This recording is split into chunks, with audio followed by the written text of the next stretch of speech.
Good evening. It is nearly 3 minutes past 7, so a very warm welcome from BlockchainLab Drenthe. For those who are here for the first time, BlockchainLab Drenthe is a non-profit foundation with the goal to spread knowledge, experience and insights about distributed ledger technology to entrepreneurs, students, governmental bodies, private persons, everybody who wants to know. And we do that by doing monthly meetups like this one, but also by doing feasibility studies, audits of blockchain projects and writing software for blockchain applications ourselves. We'll talk about one of our blockchain applications later on, the self-sovereign tendency application. But we also wrote the energy knip for the municipality of Emmen. And we are heavily invested in Interreg Project Bling. Interreg Project Bling is what you see here. Interreg Project Bling is a project where 14 partners from 6 North Sea region countries are working together on pilots for blockchain applications. And the project partners are, for instance, the city of Groningen, the province of Drenthe, the municipality of Emmen, the CGIB, that's the Central Judicial Collection Agency here in Holland, but also University of Gothenburg, Oldenburg, Ho West, the city of Roeselare, Edinburgh, and a lot of other ones. So we're working together internationally also. Let me get the next slide. First, I have to start with a service announcement. You can see us and hear us from our YouTube stream, but we would also like to see and hear you. Now, that is impossible on YouTube, except for using the chat function. Next to my video here, you can see a chat window, and we would love to hear from you, right? So log into that chat window. YouTube is a Google company, so use your Gmail address or whatever, and introduce yourself. Let us know where you're from, who you are, what you are looking for in blockchain, right? Ask questions. If you have remarks, please do so. Use it to contact me and our guest speakers, and when I see interesting questions, I will try to answer them and or relay them to our guest speakers. After our meetup, we'll go to for an informal meet. We're going to kumospace.com. There we have a room, some kind of breakout room, where we can have a chat. An informal chat with us, the organizers. Maybe our guest speakers will be there also. We'll see. The trick of that Kumo space is you can walk around in the space and you can talk to the person next to you. So there is a circle around a person, and if you stand in that circle, they can see and hear you. But you can also walk away and talk to somebody else. So it's not like this, or like in a Teams meeting where somebody speaks and the rest have to listen. No, you can walk around and contact anybody, and there can be many discussions at once. So this evening we are having 3 topics. The first topic is going to be what's going on in the blockchain space. I'll be presenting that. The second topic will be what is self-sovereign identity, and that topic will be presented by Anna Goesens of Animo Solutions. And the third topic will be our self-sovereign tendency app, and that will be presented by Jeroen Wester from BlockchainLab Drenthe. And I have to state that the next, already put that in your agenda or in your calendar, the next meetup will be on April 21st next month. So lots of interesting topics to speak about. Let's start with the first one. What's going on in the blockchain space?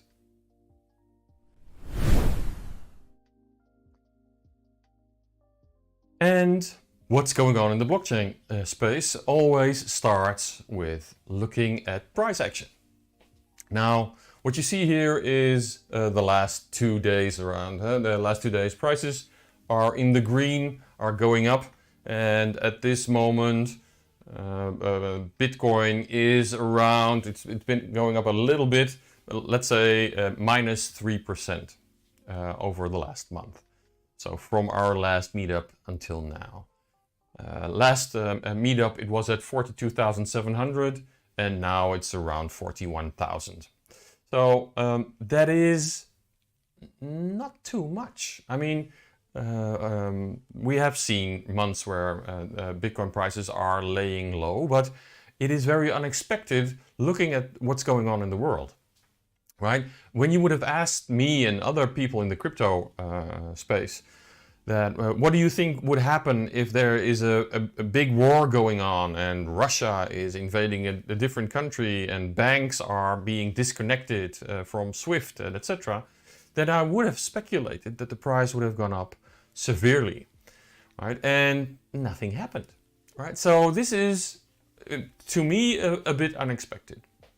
Now, Bitcoin has gone down 3% around that, but the total market cap has gone down around 6.5%. So even though Bitcoin has gone down, the rest of the market has gone down even more, right?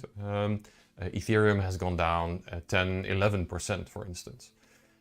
If we look at Bitcoin dominance, it is still at 42.6%, right? That is pretty stable. So the part, 42% of all the money in all crypto coins is in Bitcoin.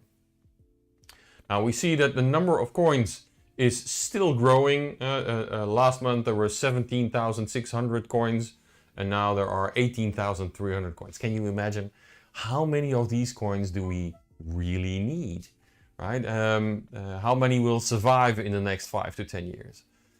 We will find out.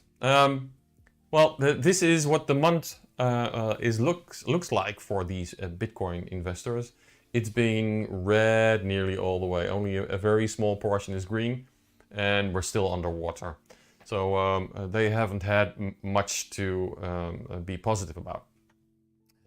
This was the chart of Bitcoin and Ethereum last month, where Bitcoin outperformed Ethereum a little bit.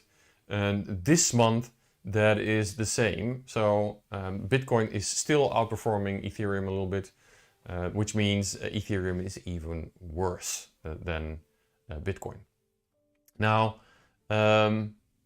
you would think that a war would have implications for crypto, right? And that's not what we're seeing here.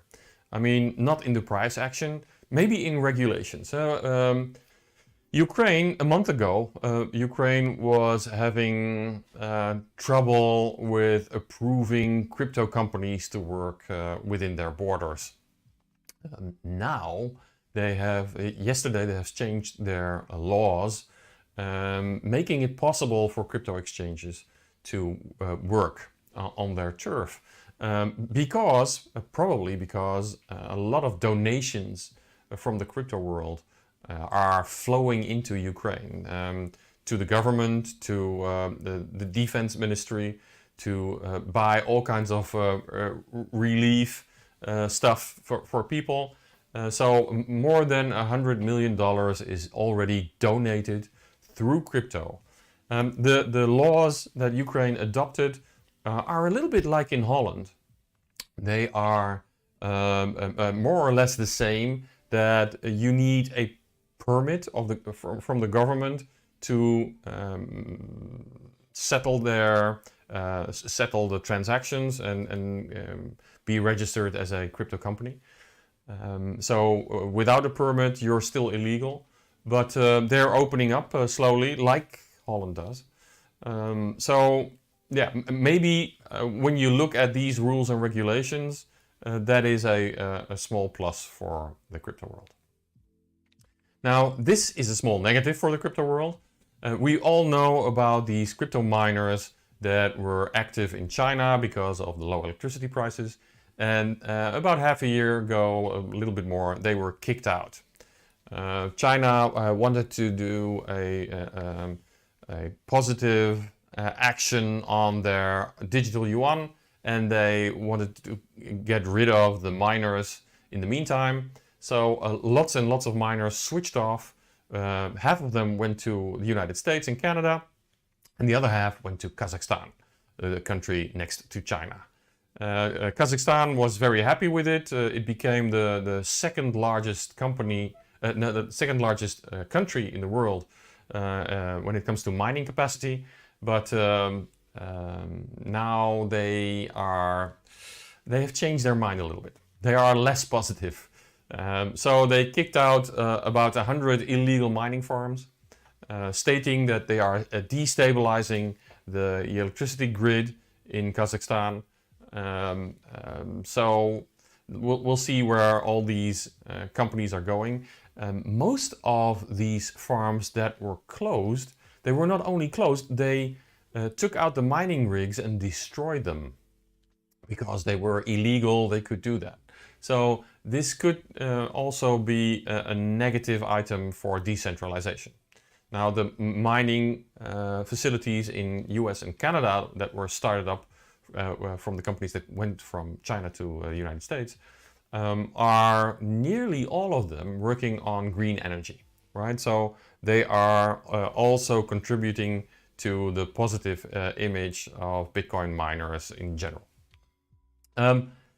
Talking about miners, there was this week a vote in the European Parliament about proof of work in Bitcoin mining. There was a law being prepared to ban proof of work in mining because of the energy inefficiency.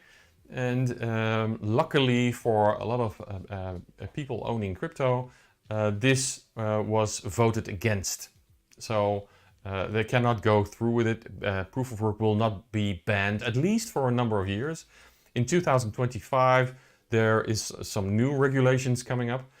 So it is better to look at other consensus algorithms. We at BlockchainLab Drenthe, for instance, use a lot of IOTA, but also Ethereum is switching to proof of stake. Talking about Ethereum, here we see that the Ethereum gas fees have dropped to the lowest point since August 2021. We've seen this spike in gas fees going up, but in the recent few months, gas prices have come down. They're still high, don't get me wrong. If you look at prices here at the beginning, which were only 50 cents or whatever, it's still high, but the prices went up pretty radically because of DeFi and other applications, NFTs. So it seems like the DeFi and NFT world are using less energy, less computational energy from the Ethereum network. Maybe NFTs and DeFi are getting a little bit less used than we know, than we assume. So maybe people are getting a little bit less speculative about it. It's just one of the figures you can use. Total value locked in DeFi has gone down also, so it's getting less popular. Here we have another Ethereum fact. We all know that Ethereum is switching from 1.0 to 2.0, going from proof of work to proof of stake.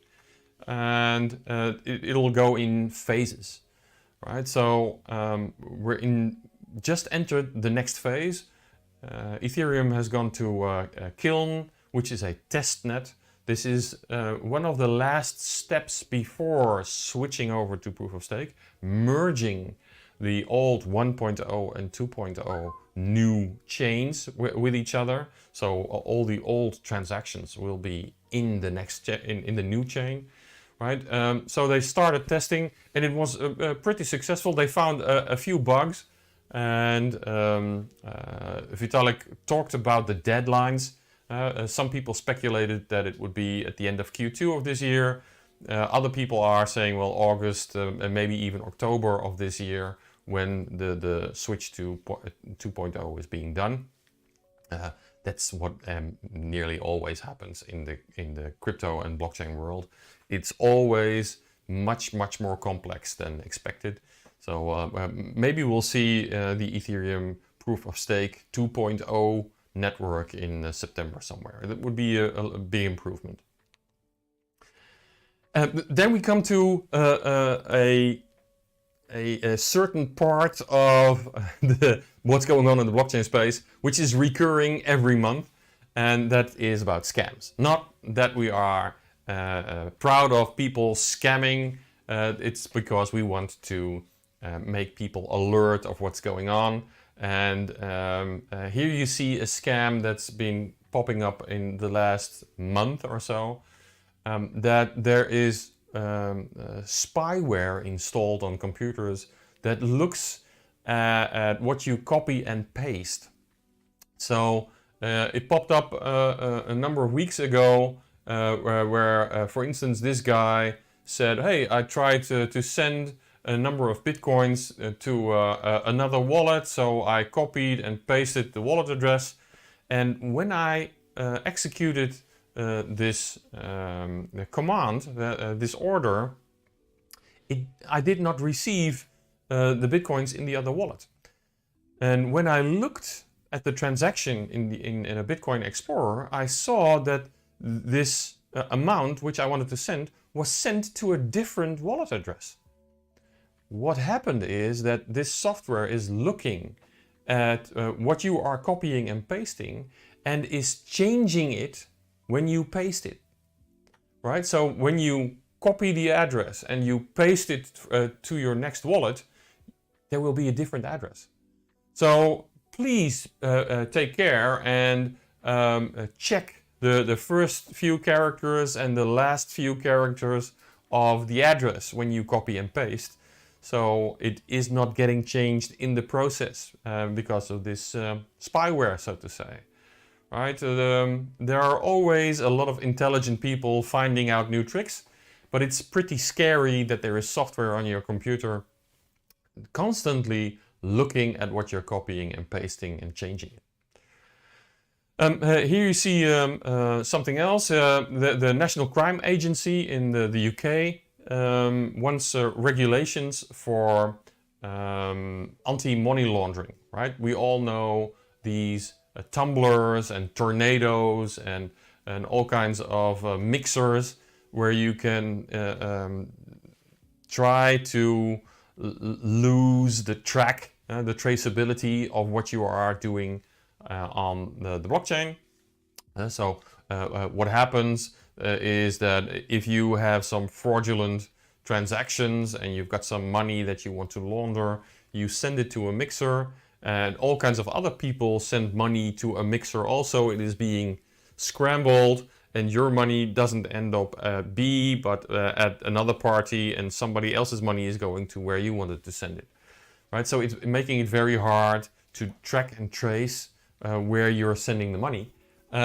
Now, these mixers are the target of the National Crime Agency, and they want rules and regulations, laws of how they work and who they can have as clients. But these mixers are already working on rules themselves. They saw what was coming in and that they would get in trouble with the law if they would go on like this. So they have installed, or they are installing, new rules where they can have a whitelist and a blacklist of addresses that they will not accept for mixing. So if there are fraudulent transactions and they are on an alert list, they will exclude them. They will not accept money which is being traced back to that wallet. Now, you see that illegal transaction money is very high in 2019, but in 2020 and even in 2021, they are low. It's still a lot of money, and it's even at the highest mark in 2019, it was a lot less than what's going on in the real economy, in the paper economy. But because everybody is looking with zoom lenses at the crypto market, this scrutiny is paying off by having extra sharp rules and regulations on mixers and tornadoes. Oh, and that's the end of my what's going on in the crypto space. There's lots and lots of things going on, right? I haven't gone into all kinds of price actions and winners and losers, etc. but it's all about the news. Now, I'll see if there are any questions and I will try to answer them.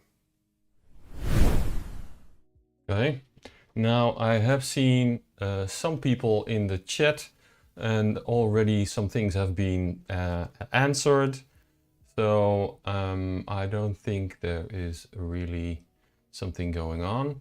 Let me try to get Anna on board. There is Anna. Hello, Anna.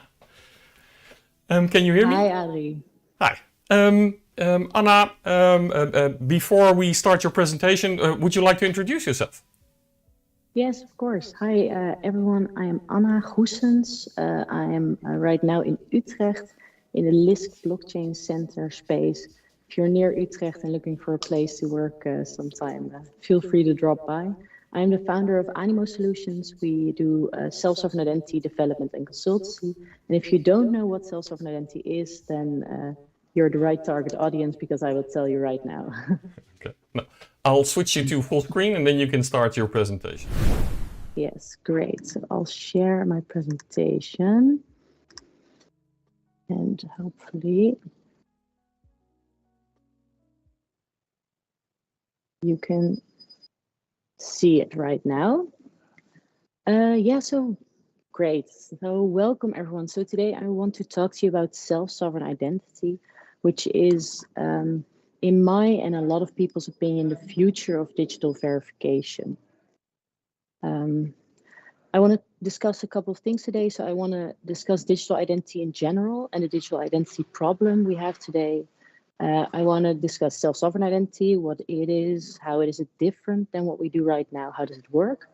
And because this is a blockchain meetup, I will discuss how blockchain and SSI are linked and interact and hopefully solve some common misconceptions.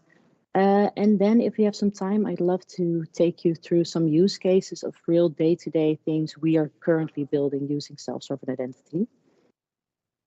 Yeah, I always love this quote of Daryl O'Donnell, a big tech leader, because I think it's really true that if someone in 10 years is going to say to you that you would let a big company control your identity and monitoring everything you did, you would be amazed and shocked. I think we're heading at the moment into a world where privacy is much more of a focal point for everyone, and self-sovereign identity is a big part of that. So the digital identity problem. Digital identity, I want to say first of all, like we're in a blockchain meetup. I'm saying digital identity. It's a concept that often sounds maybe a bit futuristic, like it's just blockchain applications, or there are these new online verifications, but it's actually very much a day-to-day thing that you and I interact with. And it's even a bit boring. I'll try not to make it so, but if you've ever applied for anything or ever had to show or prove anything about yourself, you've participated and had a digital identity. So maybe, for example, if you've ever had to send your diploma to an employer to prove that you've had a certain education, if you've ever had to log into an account, for example, bol.com or something to buy anything, or if you've had to get your payment stubs from a platform from your employer, that's all digital identity. It's all stuff that proves something about yourselves. And as the world moves forward and is more digital, especially now during COVID, we need to prove things about ourselves constantly. Every big life event requires you to prove things about yourself. And now that we do this digitally so often, I mean, a couple of years ago, we would just go to the bank, show our documents, keep all of them stored in a big locker in our own home. But now we don't do that anymore. We apply for things online, we do processes online. And this causes two big problems. First of all, sharing and proving things about yourself online is very prone to fraud. So I'm not a pro at, for example, Adobe or Photoshop, but I could very easily Photoshop a scan of a diploma or an ID card, for example. And companies have noticed this as well. maybe a good way to show this is that for my company, I have to get a sort of digital identifier in a couple of days. And to do that, a company is sending a person in a car to my office, to the place I work, so they can check my physical identity card. That is how companies are, that's how hesitant companies are to trust digital scans and digital things. So it's very prone to fraud. And it's also very user unfriendly.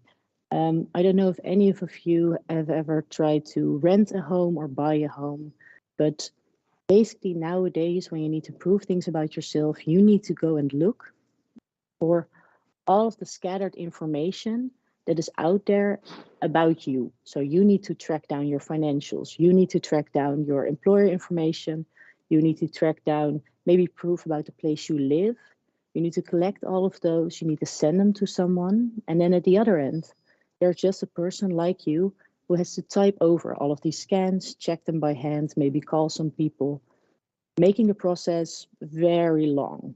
So especially when we talk about buying a house or renting a home, these are cases where it can be very difficult and time consuming to prove things about yourself online. Let me just see. So digital identity has been a thing for longer, of course, because we have had identity and we've had the web for longer. So I thought I'd take you through the ways this problem of digital identity is solved, the models of digital identity. So this is the first and oldest way we should solve this, is siloed identity. And this is still the most common thing. You will recognize this in a bit. This is where an organization issues you or lets you create your own digital credential that you can use to access its services. For example, this is every single time you've logged into a space. So when you create a login, you create a username and a password, you store them yourself, and also an organization stores them. And that way you together you have a shared trust that you can access a service, for example. So the trust here comes from a shared secret, but all of the data that happens in this transaction is stored with organizations. So the complete structure of this system, which we know very well, is that I log into my my bank account online, and they have all the information about my financial transactions from the past years. If I need them, I need to export them, for example, in a PDF, and send them to someone else. The same is with any other proof. I need to go to my government instance in Utrecht here. I need to ask them, can I please have some proof that I live in Utrecht? I have to wait 5 days and then they will send it to me. So data is stored with the organization. We prove ourselves in a specific shared secret. And then we get that data if we ask for it nicely and they don't get hacked. What you end up with here is a lot of separate credentials for every relationship. So you need to prove yourself to anyone else in a different way. And what this also results in is the most popular password being password, because you don't want to have this separate logins for every single thing. So this is a very user unfriendly way to do things. And it often also doesn't result in the most secure results. What then came up is federated identity. Well, federated identity is, I think, most known from also a sign-in example. So, for example, Google sign-on. In federated identity, a third-party identity provider issues you a digital credential, which you then use to access an organization. So you have one sign-in through the identity provider. I think we've all seen sign in with Facebook buttons, sign in with Google buttons. This is an example of federated identity. Now the user only has to remember one username and password, and the world is at your feet. in a matter of speaking. This solves the user-friendly issue that we mentioned, but it's still not very secure. I'm guessing that a lot of people here are well, interested in blockchain, so they maybe wouldn't trust big tech as much anymore as we used to. So logging in with Google or Facebook and exchanging all of your information might not be the best solution anymore. In federated identity, trust comes from a third-party middleman. So you trust Google, and the company you eventually want to log into or interact with trust Google. They store the information, and that's how federated identity works. Data here is still stored with the organizations. In any current model of identity, an organization stores things about you that you need to prove. But you have one credential that you can reuse. So that's a nice benefit of federated identity.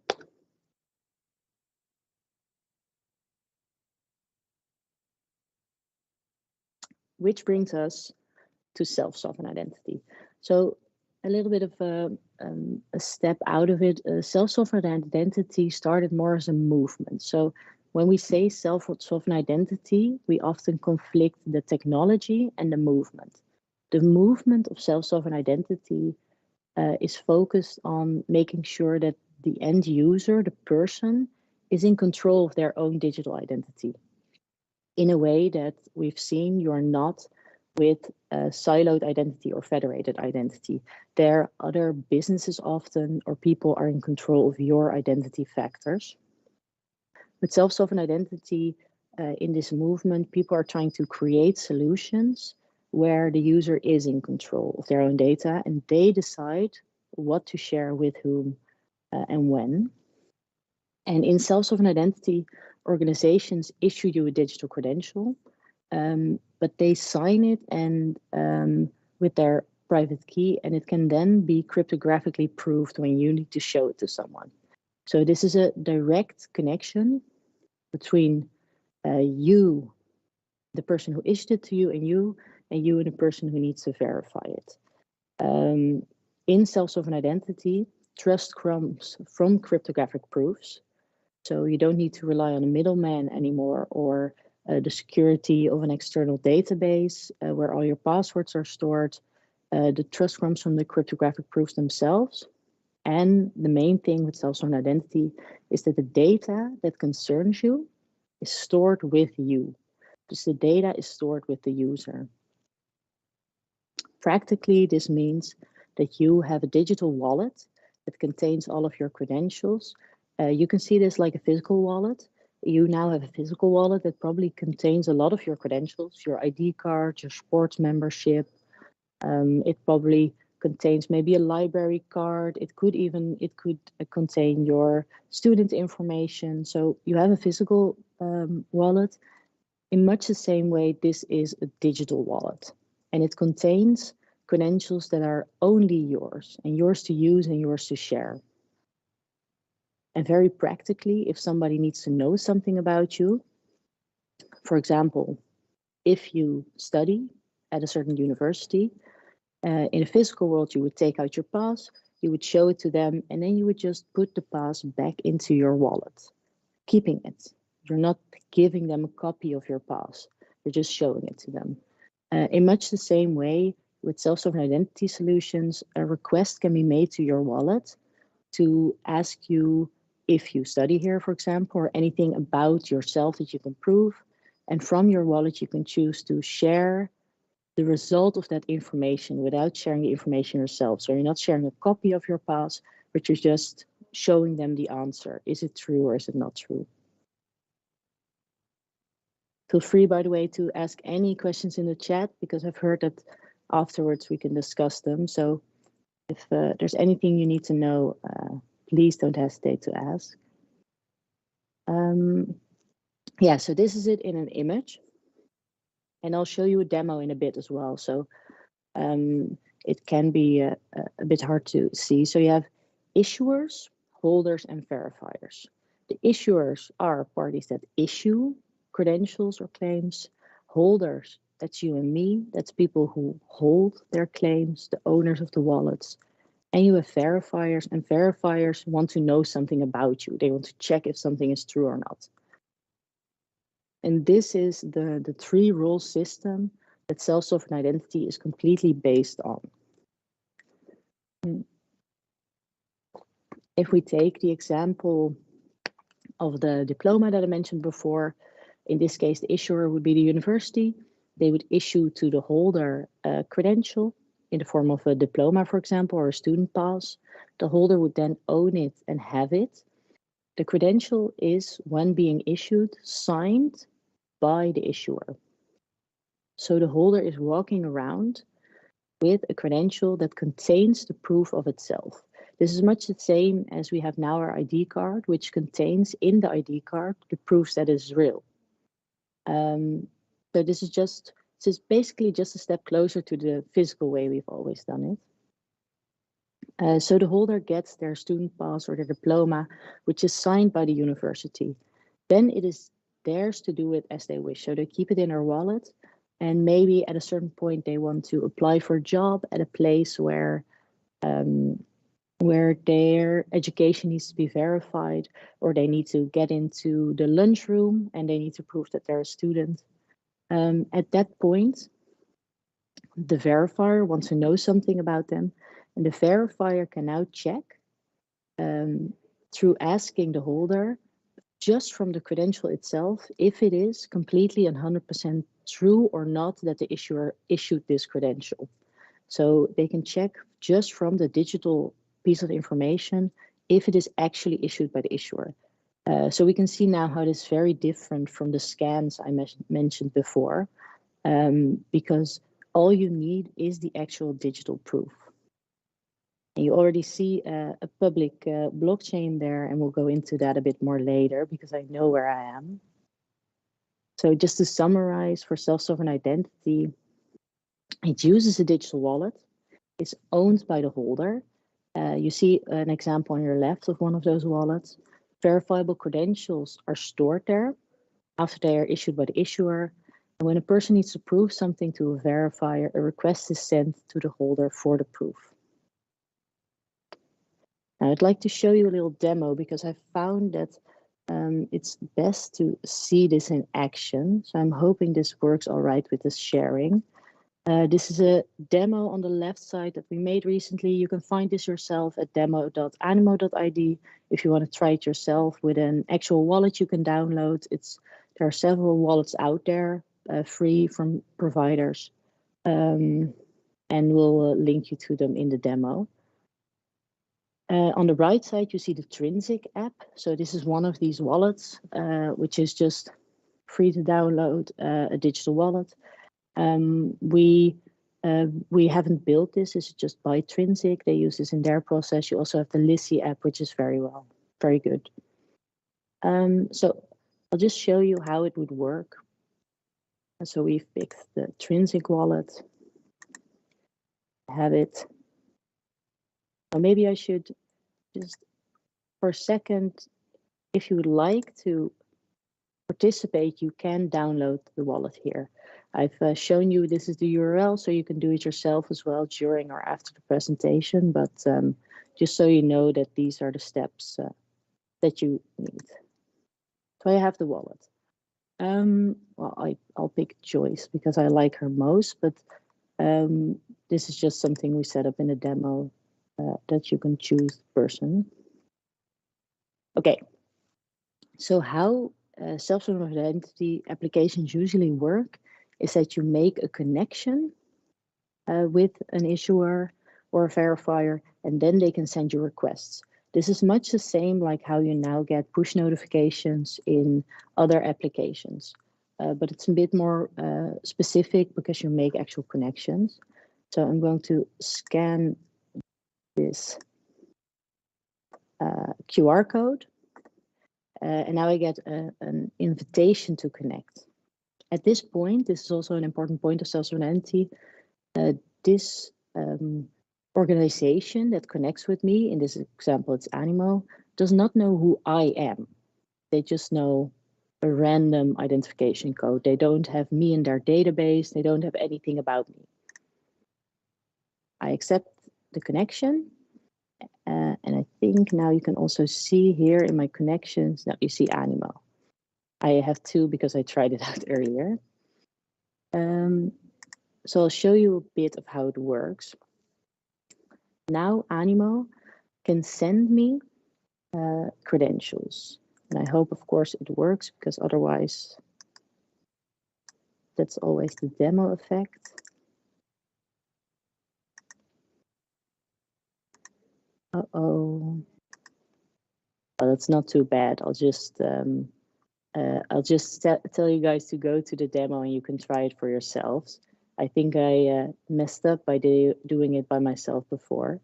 But you'll see here on the right side, you can just get the credentials like this one that was issued earlier by the company. And when you do the demo yourself, you can see that they can ask you for a specific field, for example, or a specific date or specific information. And you can choose to share only that to them. And I think if you do this demo, once it will finally work, you can really see the factor of user friendliness. So I mentioned at the beginning, there's two big aspects to the identity problem. One of them is fraud, which we solve by cryptographic proofs. And one of them is the user experience, which we solve by a very smooth and easy process. So using this, we would be able to, the buying a house process I mentioned earlier, which can take months because all of your documents need to be collected, sent, checked, calls need to be made, information needs to be done. Using this method where you have your credentials as digital proofs and a request is sent, the bank could know if they want to give you money to buy a house within a minute, because it just needs to be green, green, green, green, green. It just needs to pass all of their checks. Income higher than, has lived here, has insurance, check, check, check, check, check. So I think that's a big example of how it doesn't only solve the fraud problem, but it also is much more user friendly. So I encourage you to try it out. So blockchain. I've been talking and we've seen a ledger in one of the images, but what is the role of blockchain in SSI? So SSI, I'll just go back to the picture. SSI stores some things on a ledger to be able to verify credentials. Why do we use a ledger? I think you're probably familiar, but because it can create an immutable proof that something has happened and so the transaction has been made. But I think a lot of blockchain projects and a lot of people come across this idea that there's, if there's a blockchain used, there's a lot of personal information stored. So maybe in my example of a diploma, that would mean that on the ledger would be your university, the diploma date, the grade you had, your name, all this information. Or maybe in the case of your driver's license, if you've got it revoked, or anything that's personal and public and open. This is not the case.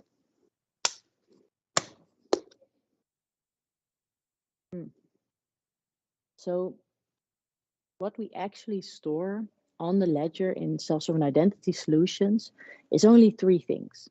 It's a DID, it's credential schemas, and it's credential definitions.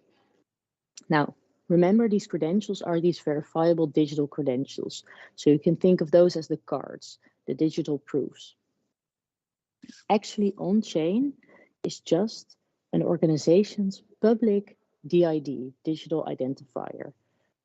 So the university would have a public DID, a public identification number, somewhere on chain. And they have a private number as well, which they can use to prove their relation. Another thing that's stored on chain is credential schemas. And these are like an empty credential. So the university would say on chain, type of credential we offer or issue is a diploma, which contains a date and a name and a grade. It's not filled, it's not connected to anyone. They just say this is the type of credential we offer. And the third thing that's stored on chain is a credential definition. And this is the thing that connects those two. So this is the connection between which party is saying they offer which kind of schemas. So about the actual holder, no personal information is stored, which makes it very secure, but also pretty lightweight when blockchain is concerned. So there's pretty little transactions because an organization also only has to write a credential schema to the ledger once for every credential scheme. So not for every person they issue to. So the DID is the identifier with a public and private key. The schema is the empty construct of a credential, and the definition connects the DID and the schema. So the University of Utrecht has a DID, a public DID. They also have a private DID. They issue diplomas which they sign with their private DID. So they sign the diplomas they issue. After that, every single person who wants to verify this and who has shown it can check through the public DID, is this actually issued by the University of Utrecht, and is it the type of credential they issue through the schema? But that's the only thing that's stored in Ledger. Yeah, so here we have it again, but now we know a bit more about the Ledger part of it. And it might be interesting for you guys to know that there's kind of specific identity ledgers. So there are projects working on writing this to Ethereum, for example, but for example, we use as a company Hyperledger Indy as a ledger, and there's multiple of those. So it's a completely new stack for developers among you.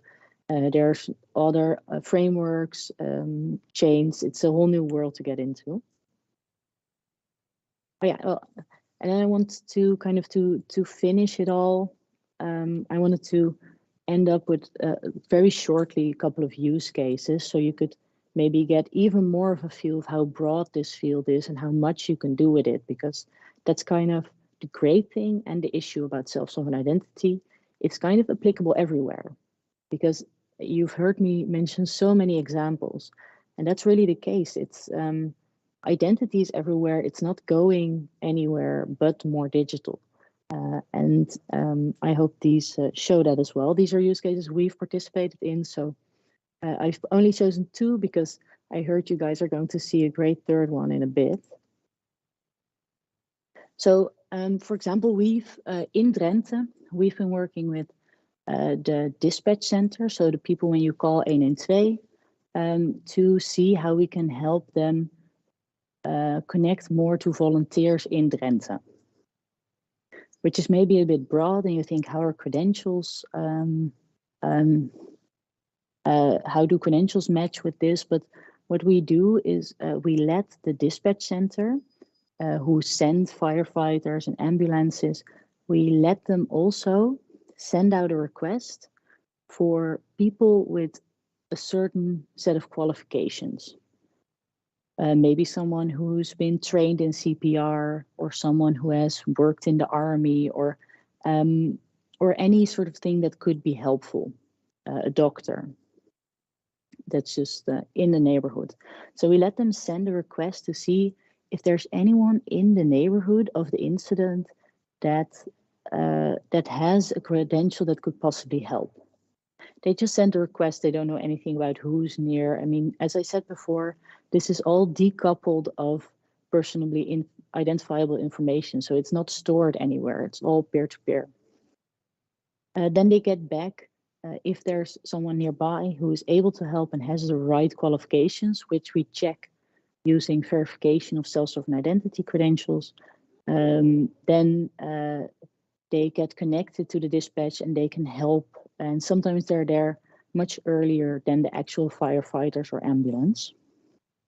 So in this case, the issuers are any party that trains or educates in emergency, helpful things in emergency situations. So you can think about CPR, You can think about firefighting training, but also maybe a diving certificate, or I know that a drone flight, you have to be certified nowadays.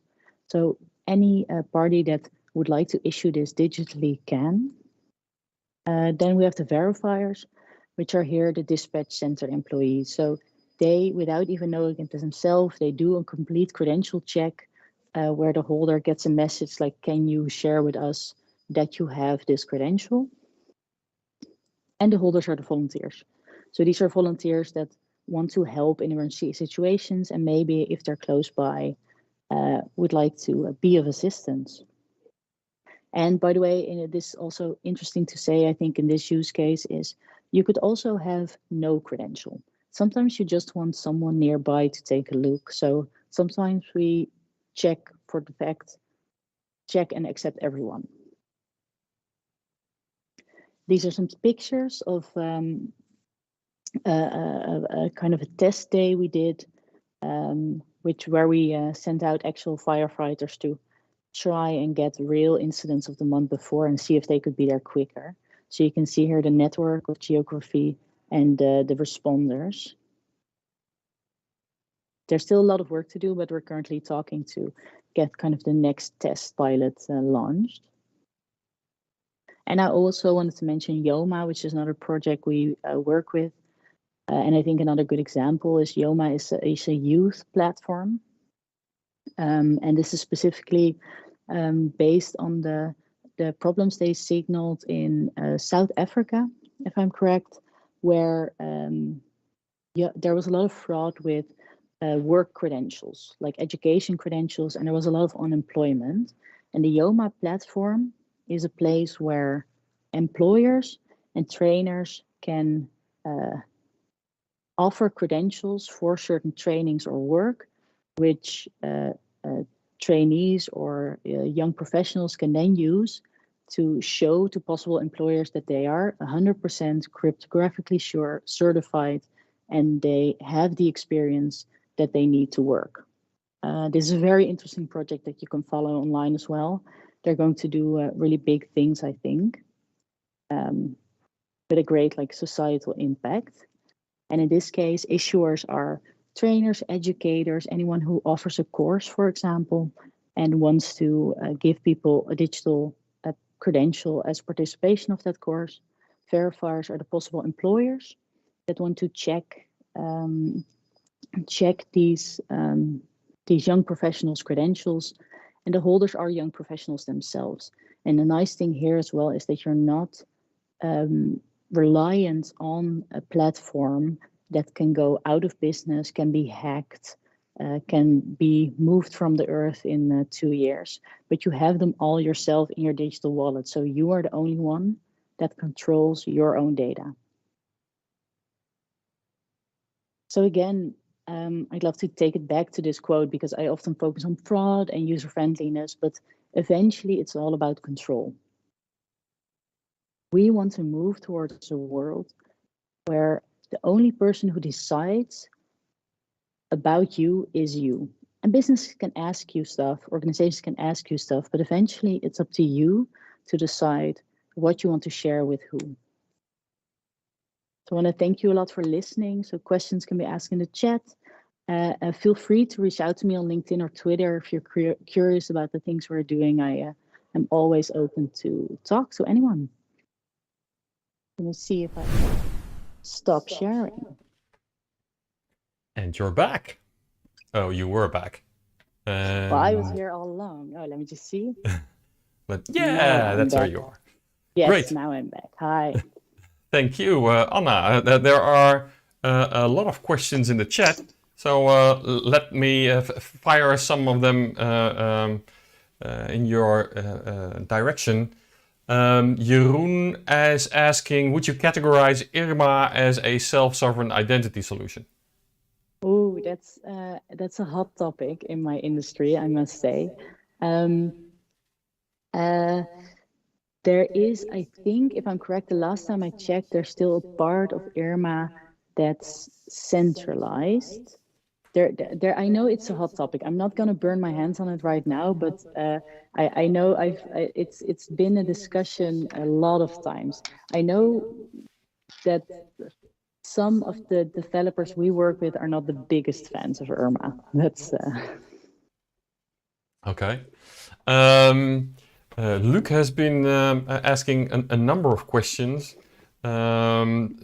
because I think he's asking where is the information stored, and the information is if there is an issuing of a credential, right? Is it stored on the phone? Is it stored on the blockchain? yeah. So it's stored on the phone of the user. Which is obviously something we're working on as well, because if you drop your phone in the water, that's something that shouldn't be an issue. But essentially, all data is stored locally on the user's device. Okay. So because I think he thought it was on the blockchain, and then a piece of the blockchain got on your phone, and how big that was. So if the actual IDs are not on the blockchain, are they stored as a URL? Probably not. That means that the data itself is not immutable.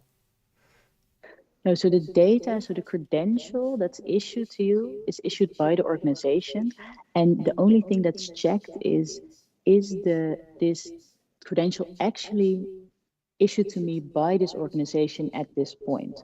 So the data, the credential, you are just proving the credential that you have. You're showing it. Okay. Let me see what kind of questions there are more. Peter asks, it's a little bit of an extreme situation, but if the person had stored it, died, does the information remain on the blockchain, or is it deleted, or will it be online forever? Yeah. So once again, I try to the information itself is not stored on the blockchain. So it's just the DIDs and the credential schemas, which is pretty much nothing. But the credentials, this is a thing, obviously, or also if maybe small children would receive credentials, you don't want them to have a phone from their birth, maybe. There's a thing called guardianship where you can appoint someone to be the person who maybe gets your credentials after, or if something happens, or maybe this would even be a backup solution that someone else could access your credentials. Yeah. Okay. Great. Now I don't see any other questions here, so thank you, Anna. Let's switch over to Jeroen, who has a part of what you're explaining with verifiers and holders, etc., also in his presentation. So it might give some extra information of what you are exactly doing. I'm going to switch over to Jeroen right now. My name is Jeroen Wester, and I'm going to talk about attendance registration, the SSA app built by BlockchainLab Drenthe. So let me tell you first that this work is part of the Blink project that we are participating in. And this work is done in close cooperation with the province of Drenthe and other partners in the Blink project. Let me give you a brief overview of this presentation. Well, first we're going to start with the basic idea of the SSA app, Self-Sovereign Attendance app. We have a short teaser video. You might have seen that before, but that's no problem to see it again because it's only short, it's 2 minutes. Then we're going to do a demonstration or a walkthrough of the app, the several steps that are involved when you are using this app. And we're going to talk briefly about the next step in the development of this app. Okay, let's go with the basic idea. The basic idea of this app is that you use this app to prove to others, to verifiers, that you attended a certain event. And this showing of evidence might be very important. For instance, when you are in the medical field and you need to prove that you did a certain training in order to have enough accreditation points, for instance. There are several other scenarios which look like this pattern you might need to prove that you were there, and this app helps you collecting and sharing the proof that you attended an event. The evidence that you were there is a unique secret that can only be picked up by you attending this event. So the unique secret is only known to visitors. It's shared by the event organizer.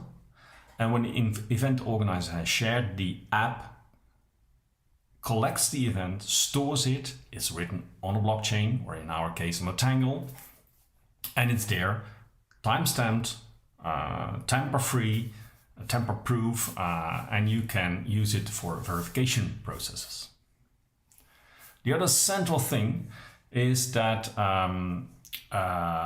we share personal data in a privacy-friendly way. We don't give all the details to everyone, but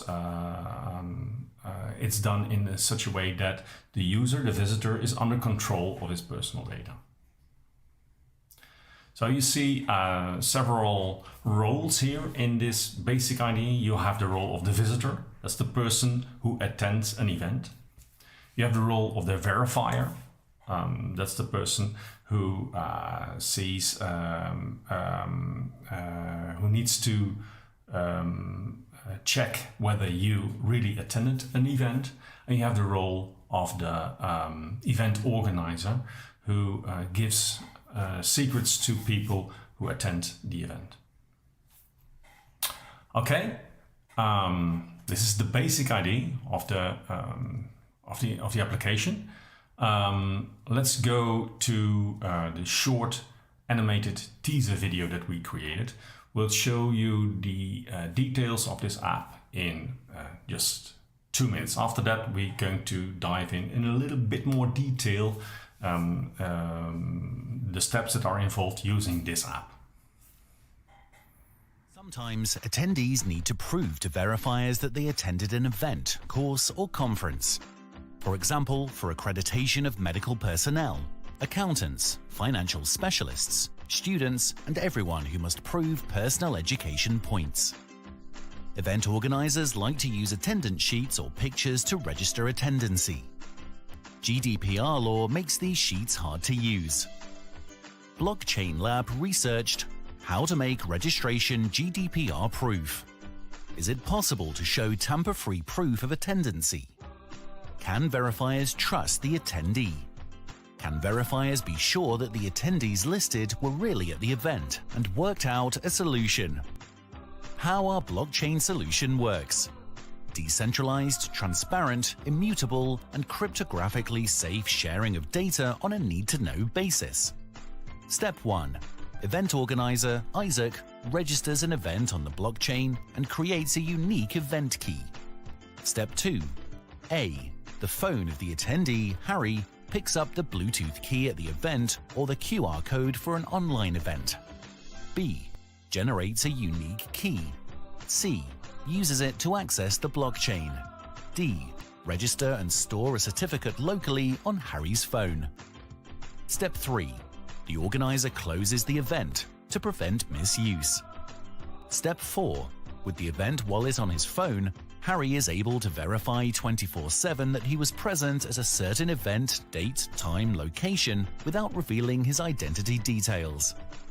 Step 5. The verifier, Victor, can test the validity of event attendancy on the blockchain without having access to attendee Harry's identity details. Okay, let's do a short SSA app walkthrough. And we'll start with the event organizer. The event organizer has the task to create an event in this app. So imagine you're organizing a conference. There are lots of people coming to this conference. What you do, you install the SSA app on your phone. And in this app, you create an event. Time, date, etc. Those kind of things. The event in the app, then there is a secret created for this event. And this secret could be, currently we're testing with QR codes.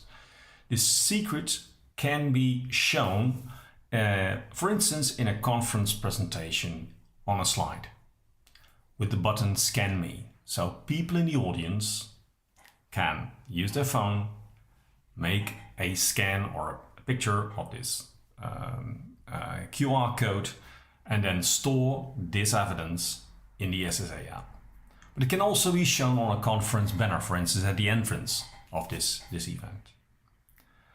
So the task of the event organizer is to provide this as evidence to visitors of this event.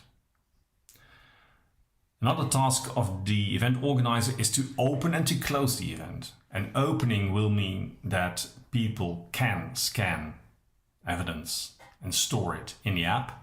Closing means they can no longer scan this evidence and store it in the app. We are currently working with QR codes in this app, but we also have thoughts to extend this to, for instance, a Bluetooth beacon signal that can be stored, that can have a secret in it, and this secret can then be stored in the app.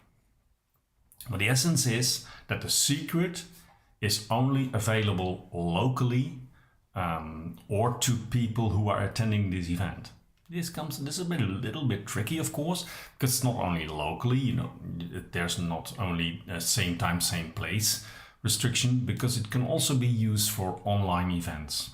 You can imagine that during an online event, the same event organizer makes sure that there is some conference presentation slide which contains the QR code that can be scanned by people having the SSA app installed on their phone. Okay, this is step 1. Now the event is created. Let's go to step 2. Imagine that you are a visitor visiting this conference event. Also, for this visitor, there is the need to install the SSA app on the phone. And the visitor scans the QR code. Maybe later on it picks up the Bluetooth beacon signal, but for now, the QR code of the event. And then when this scanning of the QR code has been done, the evidence is stored in the SSA app. Actually, the secret is written on a blockchain, well, in our case, a Tangle, and it's time-stamped, tamper-proof, and it contains a unique visitor key. Okay, very cool. Now we come to the last step, sharing the evidence. Now there is the third role, this is the verifier, the person who is in charge of making sure that the visitor really attended the event of the event organizer. The verifier asks the visitor for evidence, and the visitor shares the secret, the collected secret, with the verifier. The verifier matches the app of the verifier matches the event given by the visitor to the verifier with a list of unique visitor IDs that the event organizer is sharing. So no personal information is shared in this stage of the process. And that could be enough for the verifier. The verifier could say, okay, yeah, I don't know exactly who you are or your details, but I can see that your unique visitor ID matches with the list that I received from the event organizer. So well done. But in other cases, it could be that the verifier also wants to have the name of the visitor, personal information, and it could do a request to the visitor, say, okay, please share me your name. Now, the visitor can check, can say, okay, yes or no, and then this detailed information is given to the verifier. But it's only done by under control of the visitor. There is no personal data shared by default. Okay, this gives you these 3 steps more or less cover the whole process that is implemented in the SSA app. This video will show you an example of usage of the SSA application. A first-time user of the app will be asked to first fill in some credentials like first name, last name and date of birth. You can initiate the app by clicking on Submit and you're ready to go. If a user wants to create an event, the user can click on Host New Event. From there on, the user, who is now an organizer, can fill out the form fields. At the end of the form, the organizer is asked to fill out 3 different dates: the start, ending and closing date. The closing date should always be between the start and the end date. The app is now setting up the event on the blockchain. The event is published and people can subscribe to it or join.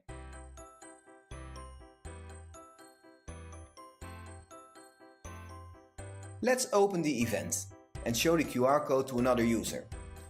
The second user has the same application installed and pushes on the Join Event button. The app asks to allow camera access on the device so the user can scan the QR code. The user becomes a participant of the event and a new transaction is made on the blockchain. The application gives feedback on successfully attending the event. The event is now available for showing as a method of proof. When the attendant pushes the Generate Proof button, a QR code will be generated. This QR code is unique every time it is generated. The QR code can be checked by everyone. As another user scans the QR code, a message will appear that the event is not closed yet. Therefore, the organizer can manually close the event. The organizer opens the event and pushes the Interact with Event button. An option appears to close the event. Above the Close Event button is the Show Current Registrations button. The organizer can see here which participants attended the event. We can scan the newly generated QR code of the participant again. There is also a possibility to exclude or include personal data.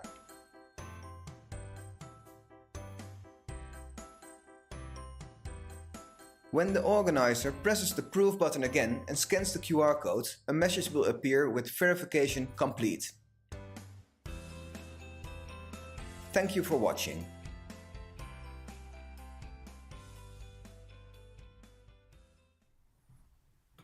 So what's the outlook for this app? We are currently in the phase of making the latest version of this app available in the app stores. Working on that, work in progress of course, but going pretty fast.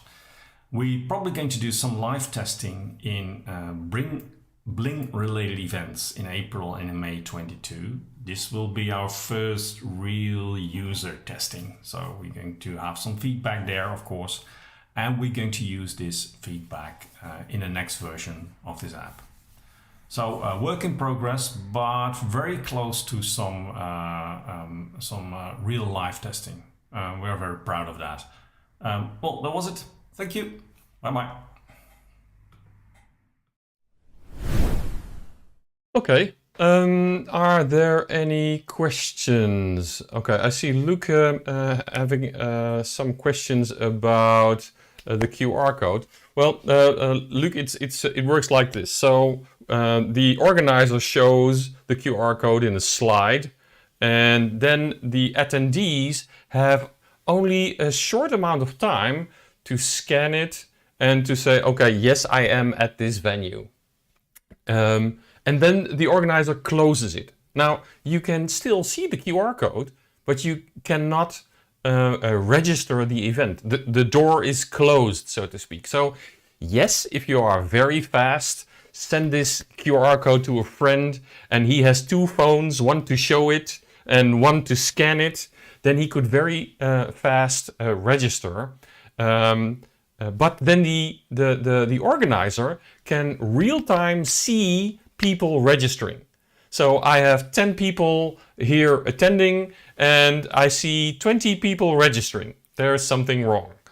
The other thing is that you can send a QR code, but sending a Bluetooth signal is a whole different ball game. So in the app, as we decided to develop it, the QR code is only the start. So the organizer types in his event, presses the button to register this on the blockchain. Then his phone changes into a Bluetooth beacon. And this Bluetooth beacon contains the secret, the QR code secret, and it can only be received by people 10 meters, 15 meters around me, right? So then it'll be impossible for you to take a picture of a QR code and send it to a friend. Another way we use this is in combination with a password. So the organizer will send to the people who register to, let's say, an online webinar.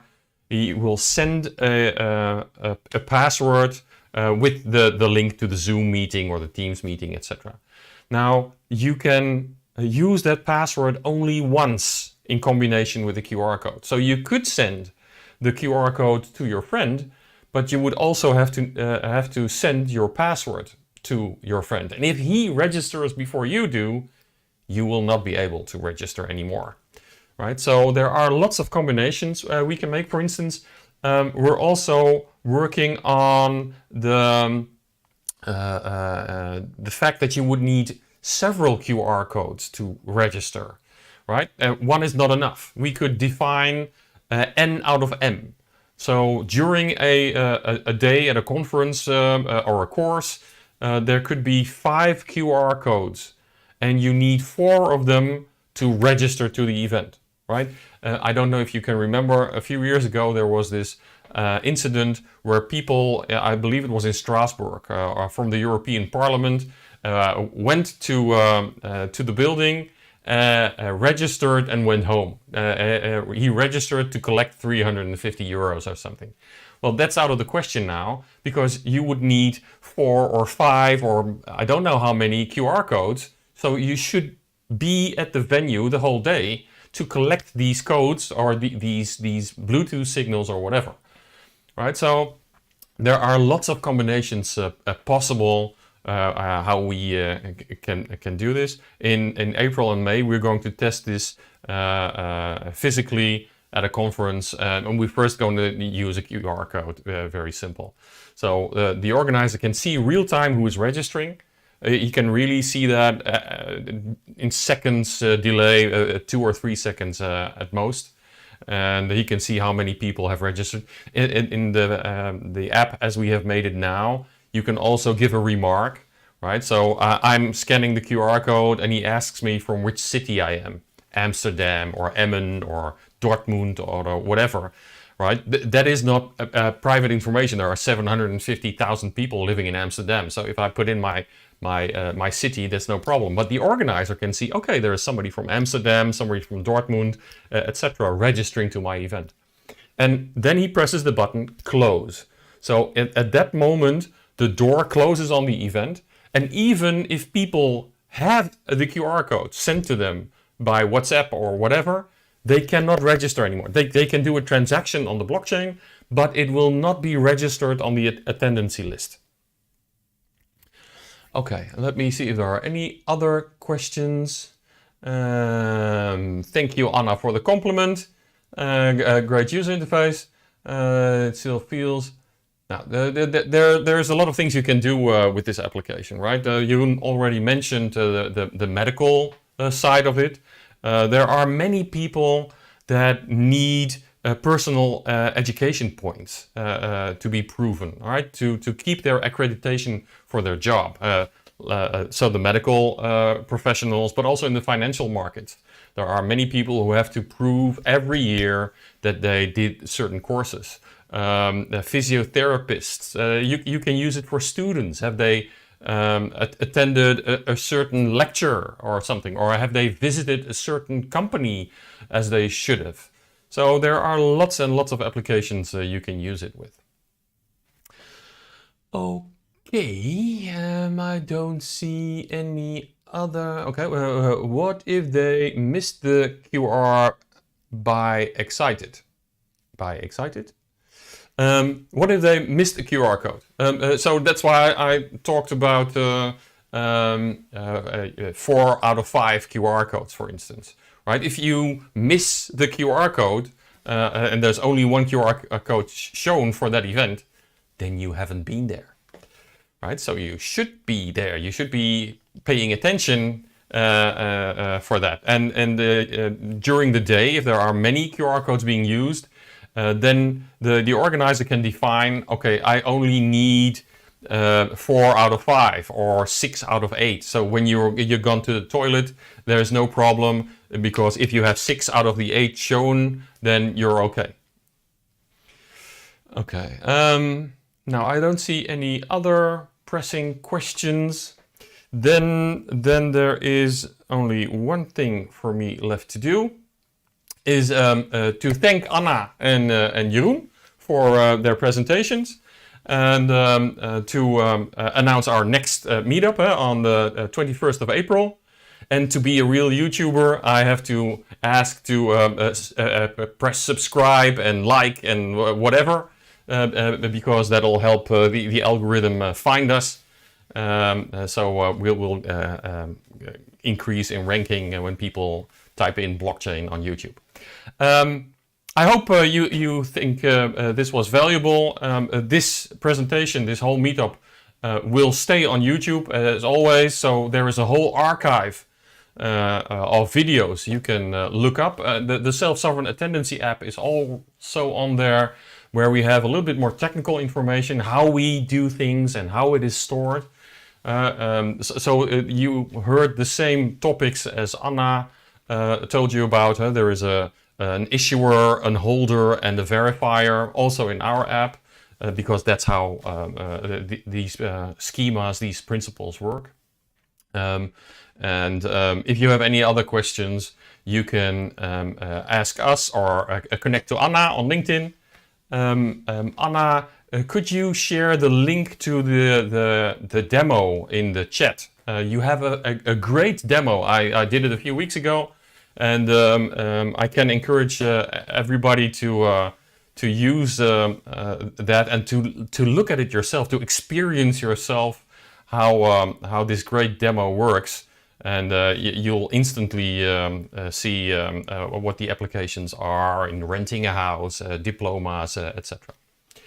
Okay, I will, for those who want to join us on Kumo Space, I will share the link in the chat in a moment, and I will see you in a few minutes there, and I'll hope to see you on April the 21st also. Thank you.